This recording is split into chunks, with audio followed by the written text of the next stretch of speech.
दोस्तों, goal of success channel पर एक और नए और जबरदस्त वीडियो में आपका स्वागत है।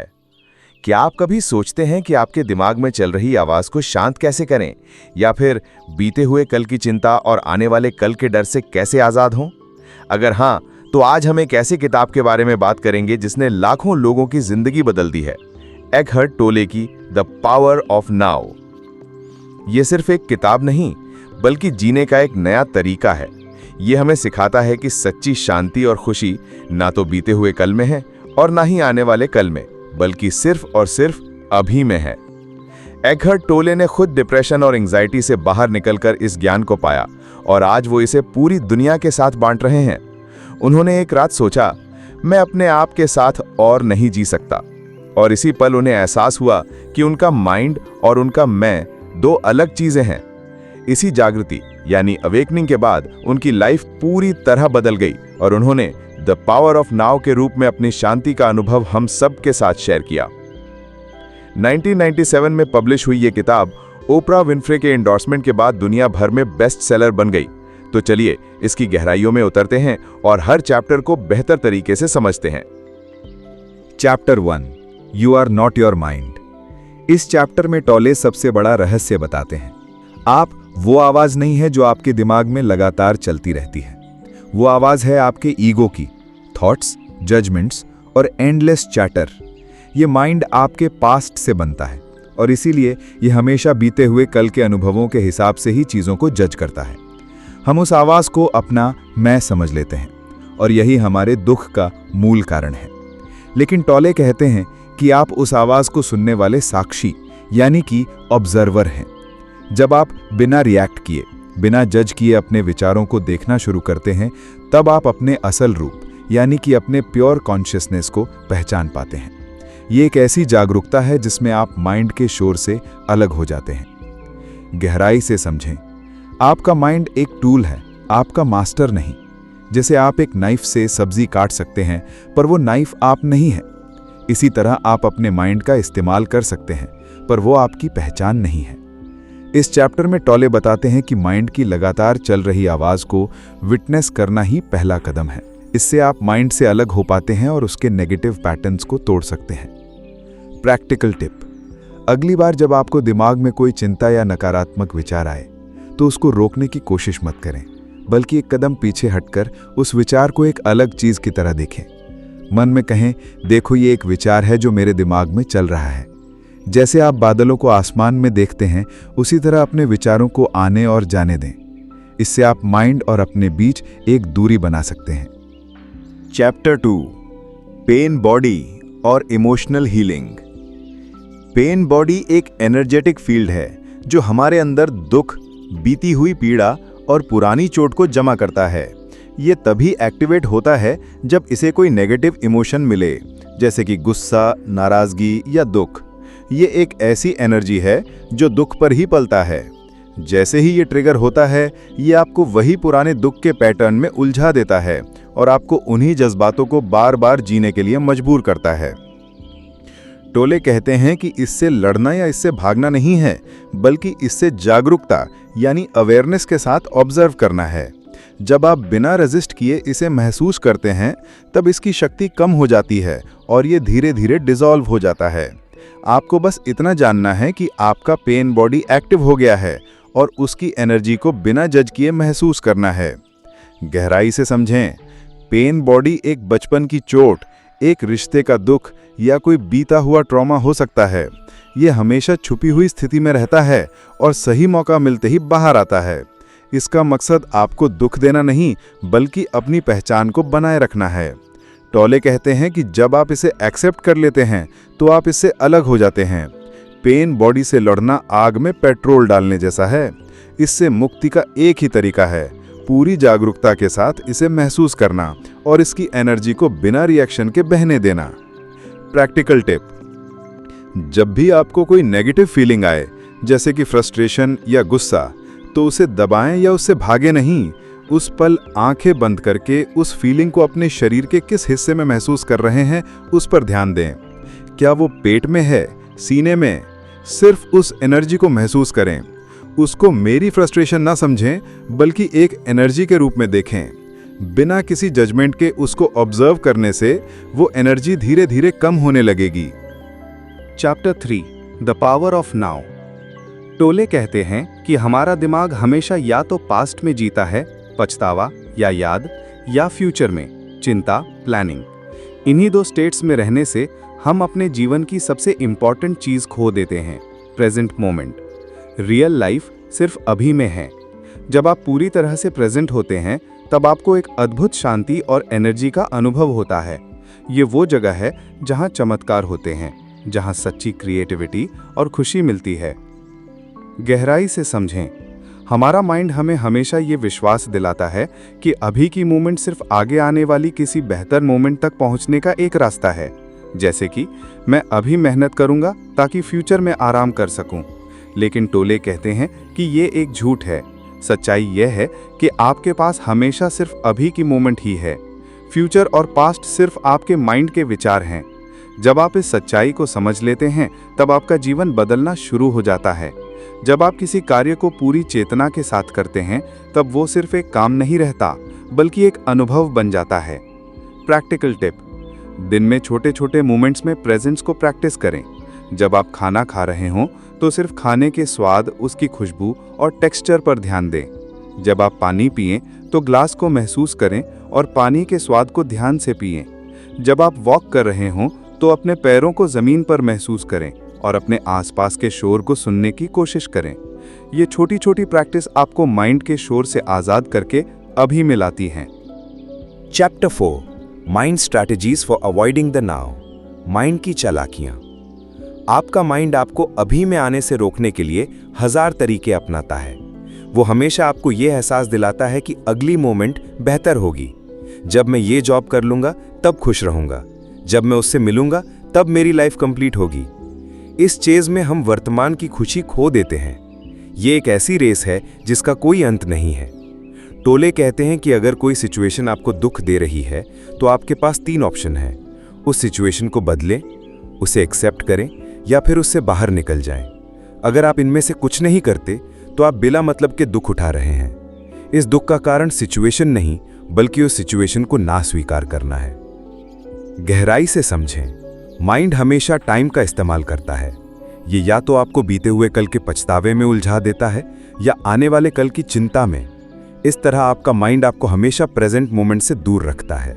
इससे बचने का एक ही तरीका है, माइंड की इस चालाकी को पहचान लेना। जब आप जान जाते हैं कि आपका माइंड आपको फ्यूचर के जाल में फंसा रहा है, तब आप उसे रोक सकते हैं और वापस अभी की मोमेंट में आ सकते हैं। प्रैक्टिकल टिप: जब भी आपका माइंड किसी चीज के बारे में ओवर थिंकिंग या फिक्र करने लगे तो खुद से ये सवाल पूछें, क्या मैं इस सिचुएशन में अभी कोई एक्शन ले सकता हूं? अगर जवाब हाँ है तो एक्शन लें और चिंता करना बंद करें। अगर जवाब नहीं है तो उस सिचुएशन को स्वीकार करें और अपना ध्यान वर्तमान में लाएं। ये सवाल आपको बिना मतलब की चिंता से बाहर निकालने में मदद करेगा। Chapter 5 the state of presence.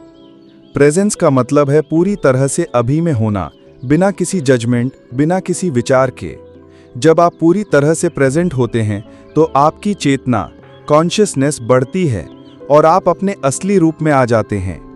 यही वो जगह है जहां रियल जॉय, क्रिएशन और लाइफ की गहराई मिलती है। ये एक ऐसी स्टेट है जहां न तो पास्ट का बोझ है और ना ही फ्यूचर का डर। गहराई से समझें, जब आप किसी कार्य को पूरी प्रेजेंस से करते हैं तब आप उस काम में खोने लगते हैं। ये एक ऐसी स्थिति है जिसे हम फ्लो स्टेट भी कहते हैं। उस वक्त ना आपको टाइम का एहसास होता है और ना ही आपके माइंड का शोर सुनाई देता है। आप सिर्फ उस कार्य में एक हो जाते हैं। प्रेजेंस एक ऐसी शक्ति है जो आपकी इनर पीस को बढ़ाती है और आपको बाहरी परिस्थितियों से प्रभावित नहीं होने देती। प्रैक्टिकल टिप: जब भी आप किसी से बात कर रहे हों तो अपने पूरे ध्यान से उनकी बात सुनें। अपने फ़ोन को एक तरफ रखें और उनके चेहरे के भाव, उनकी आवाज़ और उनकी बातों पर ध्यान दें। अक्सर हम सुनते तो हैं, पर हमारा ध्यान हमारे अपने अगले जवाब या किसी और विचार में होता है। पूरी तरह से सुनने से आप उस कन्वर्सेशन में प्रेजेंट हो पाते हैं और रिश्तों में गहराई ला सकते हैं। Chapter 6 the inner body. टोले कहते हैं कि हर शरीर के अंदर एक सटल एनर्जी फील्ड है जब आप अपनी चेतना को अपने शरीर के अंदर ले जाते हैं तो आप तुरंत प्रेजेंट मोमेंट से जुड़ जाते हैं। आप इसे अपनी इनर बॉडी कहते हैं। जब आप इसे महसूस करते हैं तो आपको एक ग्राउंडेड और शांत फीलिंग आती है। गहराई से समझें। अक्सर हम अपने शरीर को सिर्फ एक मशीन समझते हैं, पर टोले कहते हैं कि ये हमारी चेतना का एक दरवाजा है। जब आप अपने दिमाग को छोड़कर अपने शरीर की एनर्जी को महसूस करते हैं, तब आप तुरंत अभी में आ जाते हैं। ये एक तरह की मेडिटेशन है जिसे आप कहीं भी किसी भी वक्त कर सकते हैं। प्रैक्टिकल टिप: कभी भी 5 से 10 मिनट के लिए अकेले और शांत जगह पर बैठकर आंखें बंद करें। अपनी पूरी चेतना को अपने हाथों या पैरों में हो रही सुनसुनाहट या टिंगलिंग फीलिंग पर लाएं। इसके बाद अपने पूरे शरीर में हो रही एनर्जी को महसूस करें। ये प्रैक्टिस आपको तुरंत दिमाग के शोर से आजाद करके प्रेजेंट में ले आती है और आपको एक गहरी शांति का अनुभव होता है। चैप्टर 8 इनलाइटेंड रिलेशनशिप्स यानी जागृत रिश्ते। ईगो और अटैचमेंट पर बने रिश्ते अक्सर दुख और ड्रामा पैदा करते हैं, लेकिन जब आप प्रेजेंस प्रैक्टिस करते हैं तो आप अपने पार्टनर को बिना किसी ईगो या एक्सपेक्टेशन के देख पाते हैं। ऐसे रिश्तों में झगड़े और कॉन्फ्लिक्ट कम हो जाते हैं। हर रिलेशनशिप एक स्पिरिचुअल प्रैक्टिस बन सकता है।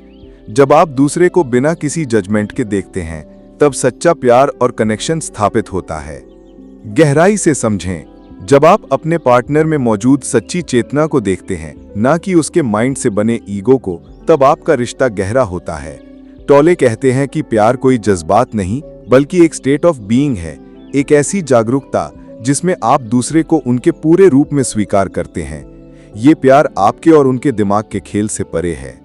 प्रैक्टिकल टिप: जब भी आपको अपने पार्टनर से गुस्सा या नाराजगी हो, तो एक पल रुककर उनकी आंखों में देखें और अपने अंदर से कहें, मैं तुम्हारे अंदर उस चेतना को देखता हूं जो मेरी चेतना है। ये एक्सरसाइज आपको उनके माइंड और ईगो से अलग होने में मदद करेगी और आपको सच्चे प्यार से जोड़ेगी। Chapter 7 portals into the unmanifested. Thoughts के बीच जो साइलेंस है, या जब आप एक गहरे सांस लेते हैं, तब एक खाली जगह बनती है। टोले उस स्पेस को अनमैनिफेस्टेड का पोर्टल कहते हैं। ये वो सोर्स है जिससे सब कुछ आता है। जब आप इस साइलेंस को पहचान लेते हैं, तो आप अपने आत्मा के करीब पहुंच जाते हैं। यही असली स्पिरिचुअल अवेकनिंग है। गहराई से समझें। ये वो शांति है जो दो विचारों के बीच पैदा होती है। जब आप सोचें, मुझे चाय पीनी है, और उसके बाद एक पल का मौन आए, और फिर आप सोचें, लेकिन कॉफी भी अच्छी रहेगी, तो उस मौन के पल में ही असल शांति है। इस मौन को पहचानना ही स्पिरिचुअलिटी है। ये पोर्टल आपको आपके असल स्वरूप से जोड़ता है, जो माइंड के शोर से बिल्कुल अलग है। प्रैक्टिकल टिप: अपने दिन के दौरान जब भी आपको थोड़ा सा वक्त मिले, जैसे कि एलिवेटर में, ट्रैफिक लाइट पर या लाइन में खड़े होने पर, अपने माइंड के शोर को सुनने की बजाय आसपास के मौन को सुनने की कोशिश करें। दो विचारों के बीच आने वाली खाली जगह को महसूस करें। यही आपको अनमैनिफेस्टेड से जुड़ने का सबसे आसान तरीका है। Chapter 9 beyond happiness and unhappiness there is peace. सुख दुख के पार शांति। हैप्पीनेस और अनहैप्पीनेस दोनों टेम्परेरी हैं। ये बाहरी हालत पर निर्भर करते हैं। टोले कहते हैं कि आपकी सच्ची शांति, पीस, इन दोनों से परे है। ये आपके इनर कॉन्शियसनेस से आती है। जब आप अपने दुख को एक्सेप्ट कर लेते हैं और उसे ऑब्जर्व करते हैं, तब आप शांति का अनुभव करते हैं। जिंदगी हमेशा बदलती रहती है। कभी दुख आता है, कभी सुख, लेकिन इन दोनों स्टेट्स के बीच में आपके अंदर एक ऐसी शांति है जो कभी नहीं बदलती। वो शांति आपका असल स्वरूप है। इस चैप्टर में टोले सिखाते हैं कि आपको सुख और दुख की लहरों से ऊपर उठना है और उन्हें बस एक ऑब्जर्वर के रूप में देखना है। जब भी आप किसी दुख या तकलीफ में हों, तो उस दुख को मैं दुखी हूं के रूप में ना देखें, बल्कि उसे एक फीलिंग ऑफ सैडनेस के रूप में देखें। अकेले में बैठकर उस दुख को पूरी तरह से महसूस करें। उसके हर एक अंग या एस्पेक्ट को देखें, पर उसको जज न करें। इस तरह से आप उस दुख से अलग हो सकते हैं और उसके बीच मौजूद शांति को खोज सकते हैं। Chapter 10 the meaning of surrender. Surrender का मतलब पैसिव होना या हार मान लेना नहीं है। इसका मतलब है कि आप जो भी अभी हो रहा है, उसको पूरी तरह से एक्सेप्ट कर लें। जब आप लाइफ को रेजिस्ट करना बंद करते हैं, तभी आप उसको बदलने की शक्ति पाते हैं।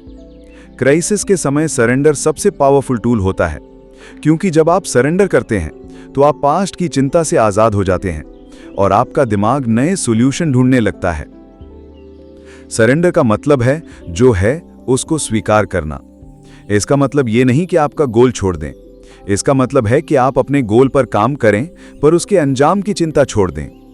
जब आप सरेंडर करते हैं तो आपको लगता है कि आपने कंट्रोल छोड़ दिया, पर सच्चाई यह है कि आपने कंट्रोल उस शक्ति के हाथों में दे दिया जो आपके अंदर है। जब भी आप किसी ऐसी सिचुएशन में हों जिसे आप बदल नहीं सकते, तो अपने आप से कहें, इस पल मैं इस सिचुएशन को पूरी तरह से स्वीकार करता हूं, मैं इससे लड़ना बंद करता हूं। इस एक स्टेटमेंट से आपका माइंड शांत हो जाता है और आप नए संभावनाओं के लिए खुल जाते हैं। तो दोस्तों, द पावर ऑफ नाउ सिर्फ एक किताब नहीं बल्कि एक लाइफ चेंजिंग गाइड है। यह आपको सिखाता है कि आपकी सच्ची खुशी और शांति आपके अंदर ही है, बस आपको उसे अभी की मोमेंट में ढूंढना है।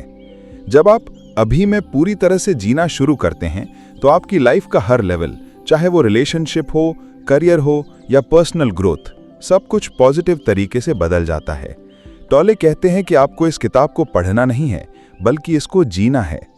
अगर आप इस किताब के बारे में और गहराई से जानना चाहते हैं तो कमेंट सेक्शन में ज़रूर बताएं। मैं आपके लिए इसका एक और बेहतरीन ऑल्टरनेटिव वीडियो ज़रूर लाऊंगा। और ये भी बताना ना भूलें कि आपको इस किताब का कौन सा चैप्टर सबसे ज़्यादा पसंद आया। आशा करता हूं कि आपको ये समरी पसंद आई हो। ऐसी ही और वीडियोस के लिए गोल ऑफ सक्सेस चैनल को ज़रूर सब्सक्राइब करें, कमेंट में अपने विचार बताएं और इस वीडियो को अपने दोस्तों और फैमिली के साथ शेयर करें। अगले वीडियो में मिलते हैं, तब तक के लिए स्टे प्रेजेंट।